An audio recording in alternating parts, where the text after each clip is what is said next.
গানের আকাশে এক উজ্জ্বল নক্ষত্র ফেরদৌসী রহমান, যার কণ্ঠে মিশে আছে মাটির গন্ধ, মানুষের ভালোবাসা আর সময়ের সুরেলা ইতিহাস। 1941 সালে জন্ম নেওয়া এই কিংবদন্তি শিল্পী ছোটবেলা থেকেই সঙ্গীতের সাথে গড়ে তুলেছিলেন গভীর সম্পর্ক। তার বাবা বিখ্যাত লোকসঙ্গীত শিল্পী আব্বাসউদ্দিন আহমেদের স্নেহ ও প্রেরণায় গান হয়ে ওঠে তার জীবনের পথচলা। তার সঙ্গীত জীবনের শুরু হয় খুব অল্প বয়সে।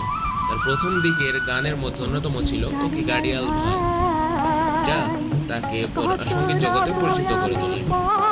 তার আরও কিছু জনপ্রিয় গান হচ্ছে আমায় ভাষাইলে রে, আমায় ভাষাইলি রে, আমায় 60-এর দশক থেকেই তিনি বাংলা গানের জগতে হয়ে ওঠেন এক অনন্য নাম। দেশাত্মবোধক গান, লোকসঙ্গীত, আধুনিক সব ধারাতেই তার কণ্ঠে ছিল সমান সাবলীল এবং সমান মনোমুগ্ধকর। দীর্ঘ সঙ্গীত জীবনে তিনি অর্জন করেছেন অসংখ্য সম্মাননা, যার মধ্যে রয়েছে 21 পদক। তার কণ্ঠ আজও বেঁচে আছে প্রতিটি হৃদয়ে, প্রতিটি স্মৃতিতে। ফেরদৌসী রহমান তিনি শুধু একজন শিল্পী নন, তিনি এক অনন্য সুর, যে সুর সময় পেরিয়ে প্রজন্ম থেকে প্রজন্মে ছড়িয়ে যাবে চিরকাল।